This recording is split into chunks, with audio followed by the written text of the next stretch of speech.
Bonjour. Non, il n'en reste plus de matin, tout est parti. Ça va aller à soir. À soir ou demain matin, c'est comme vous voulez. Là. Le matin, c'était pas mal plus de mer. Elle n'était pas toute grosse, mais il y en avait pas mal. On avait pas loin de 700 livres. Enfin.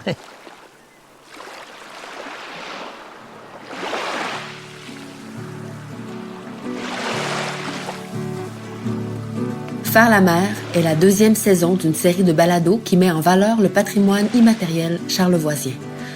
Au tout début de la saison de pêche au Caplan, on part à la rencontre des 2 dernières familles de pêcheurs à la Fascine encore en activité de Charlevoix. Celle de Robert Mailloux de l'île aux Coudres et celle de Julie Gauthier, propriétaire des pêcheries Charlevoix à Saint-Irénée. Cette pêche traditionnelle et artisanale était autrefois un marqueur du paysage côtier charlevoisien, maintenant presque disparu des rives du Saint-Laurent. Identitaire pour la région, cette pratique a été identifiée en 2022 en tant qu'élément du patrimoine immatériel du Québec par les 2 municipalités concernées. Dans ce balado, ces porteurs et porteuses de tradition nous parlent de la richesse de savoir-faire transmis de génération en génération.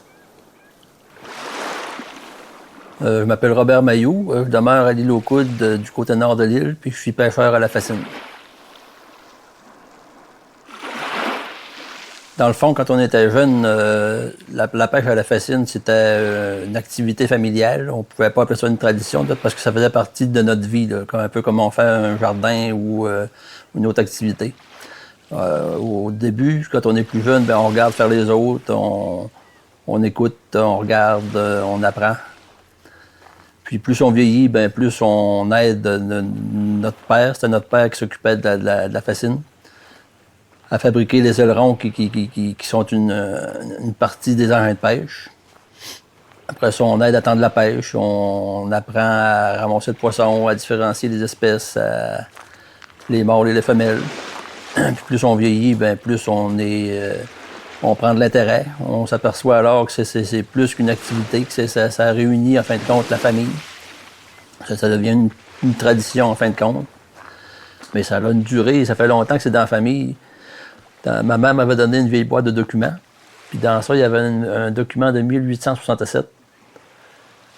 Il n'était pas identifié à un nom de pêcheur en particulier. J'imagine que c'était quelque chose qui avait été distribué aux pêches à la Fascine, qui disait que, dans le fond, selon l'acte des pêches du temps, il fallait que les pêches soient tendues avec des filets.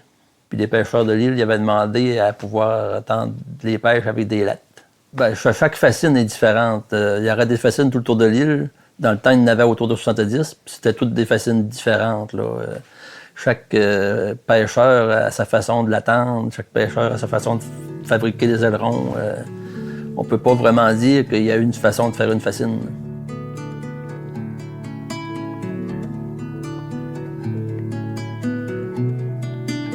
Quand mon père m'a légué la pêche en 2009, son permis, en fin de compte, les engins étaient vraiment en fin de vie. Là. On a refait la pêche au complet. Le permis de pêche, il est lié à un lot. Comme ça, présentement, c'est le lot 512. Fait qu'il faut tendre notre pêche sur le lot 512. Puis, dépendamment du relief du lot du littoral, où ce qu'est la pêche, il y a un dénivelé de 4 pieds avec jusqu'au pied du sable. Fait qu'on faut vraiment tendre la pêche à cet endroit-là. En fin de compte, on revient pratiquement aux anciens emplacements que notre père avait dans le temps. On a essayé plusieurs choses. Quand on la met trop carré au courant, le courant est trop fort, les ailerons renversent. On a essayé plusieurs orientations. Quand c'est trop orienté envers le large, on prend rien. Ça, on a perdu une saison à cause de ça. La hauteur des ailerons sont à 6 pieds. Dans le temps de mon père, c'était 4 pieds. On s'est pensé plus fin, on s'est monté à 6 pieds pour prendre plus de poissons, mais les premières années, ça n'a pas fonctionné. Fait que là, on s'est mis à essayer de trouver pourquoi que ça fonctionnait pas. Là, on a changé un petit peu l'orientation pour la ramener à ce que c'était originalement. Puis on s'est remis à prendre du poisson. Nos 3 plus grosses années, c'est les 3 dernières années. Puis on a accroché un rameau dans la pêche. J'espère que c'est ça.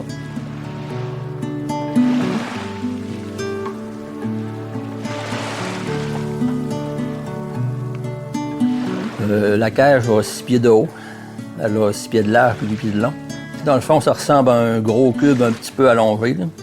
À l'avant, il y a une entrée pour que le poisson entre. Puis à l'arrière, on a une porte où ce qu'on peut aller ramasser le poisson ou libérer le poisson quand il y en a trop ou selon les espèces qu'on a droit. Dans le fond, notre fascine, c'est un peu comme une clôture qu'on installe dans l'eau en petites sections de 8 pieds. La section où ce que le poisson va être dirigé, c'est le guideau, qui s'en va directement sur la cage. Puis la section du large, c'est le rack-rock qu'on appelle. Tout ce qui passe dans l'eau rentre dans la pêche. Les espèces qu'on a droit, on a le caplan, le hareng, mais cette année, les stocks sont bas, fait que le permis n'a pas été délivré. Les perlans, le poulamon atlantique, le canque orégone, puis l'anguille à l'automne.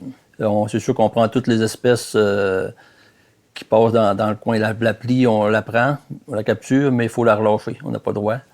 On a pris des flétans de 4 pieds, 100 livres de poids. On prend du bar.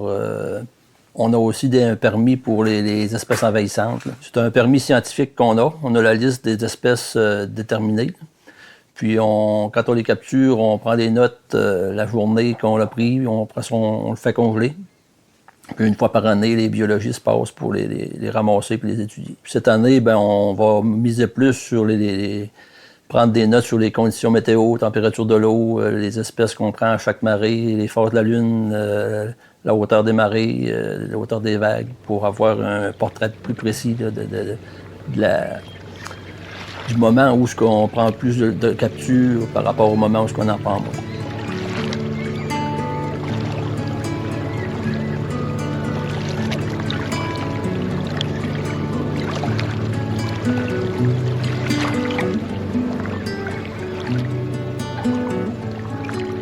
Quand la Lune est pleine, ça a plus d'attraction, donc les marées sont plus fortes. Quand le courant est plus fort, ça dirige plus le poisson vers le guideau de la pêche pour qu'il rentre dans la pêche. Quand les phases de la Lune, le premier quartier puis le dernier quartier, les marées sont à peu près de 10 pieds. Fait qu'il n'y a pas assez de mouvement d'eau, c'est moins favorable pour que le poisson rentre. Dans le fond, on a une marée que le point de marée 0. Puis ça peut monter jusqu'à 21 pieds de marée. Là. Ça fait qu'il y a un bon débit d'eau. Au baissant, il y a un bon débit d'eau.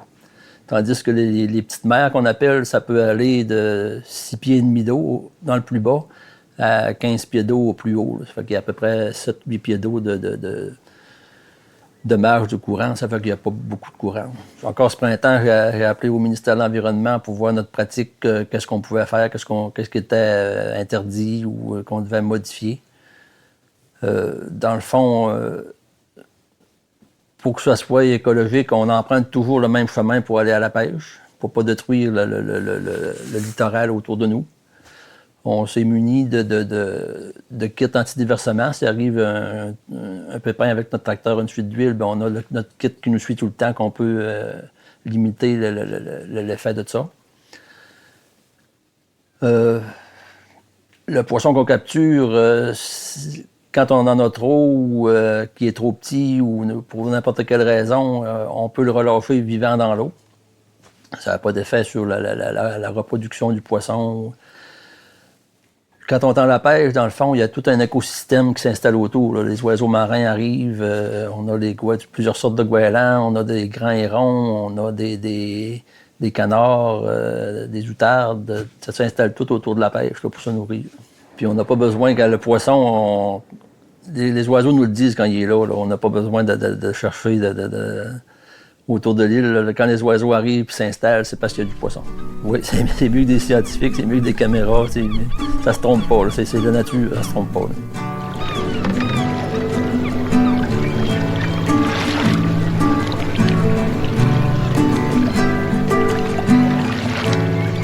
Oui, c'est 2 fois par jour, c'est matin et soir. Ah, OK. Mais jusqu'à quand? Jusqu'à la fin de mai. Ah, OK. Fait que, regarde, lundi. Lundi. Non, on est mercredi. On est mort. Ah non, matin. On est mardi. En fin de semaine, vendredi. Oui, vendredi. Mais là, leur faisait un petit coup de téléphone la veille. Là. Oui, moi, c'est ça. C'est ça, là, on voulait le manger à soir. Et là, ça a parti, c'était jamais vu ça. On rage dessus. OK, vendredi. Ça marche. Merci.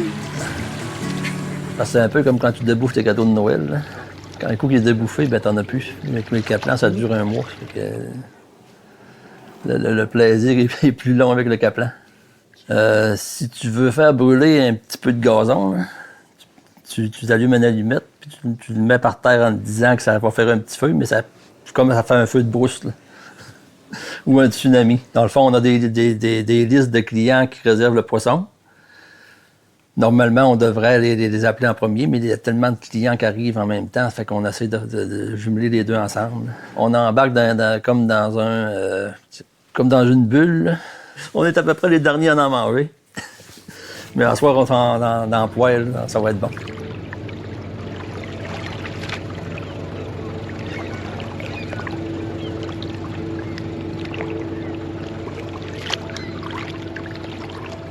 La journée d'aujourd'hui, c'est une journée pas pire. Là, on s'est levé vers 4h, 4h15. On prend un petit café, on regarde la pêche. Là, on va descendre vers 5h pour être sûr de ne pas se faire qu'il y ait assez d'eau pour capturer le poisson. On a remonté vers 6h30. Là, on a trié du poisson jusqu'à 12h15. Là, on va se nettoyer, se préparer pour ce soir. On soupe, on descend vers 6h30 à peu près.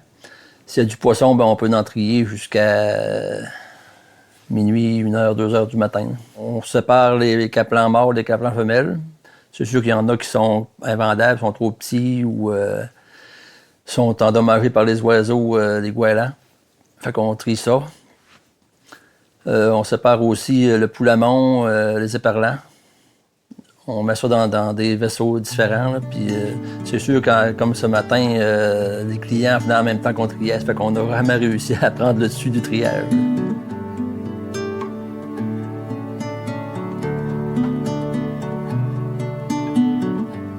À un moment donné, il y a 4-5 ans, il y avait un vieux monsieur de Petite-Rivière-Saint-François qui était venu avec son garçon.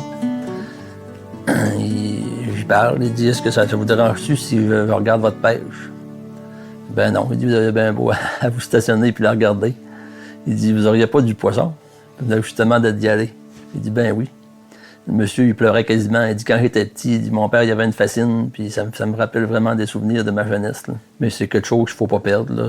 Un coup que c'est perdu, là, c'est fini et tu ne peux plus rien avoir. Là. On sait que ça va durer dans le temps pour nous autres. Là. On a de l'intérêt, on est motivé à le faire. Puis comme je disais tantôt, c'est quelque chose qui rapproche la famille, là, ça nous unit. Là. Dans le fond, tout ce qui est une action positive sur nous, là, c'est de l'intérêt de le garder. Là.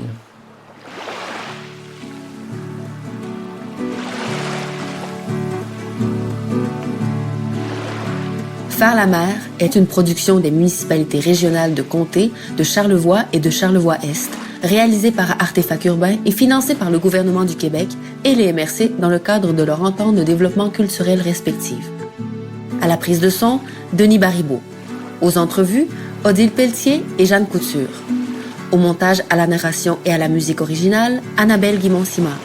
Au mixage sonore, Mathieu Grégoire.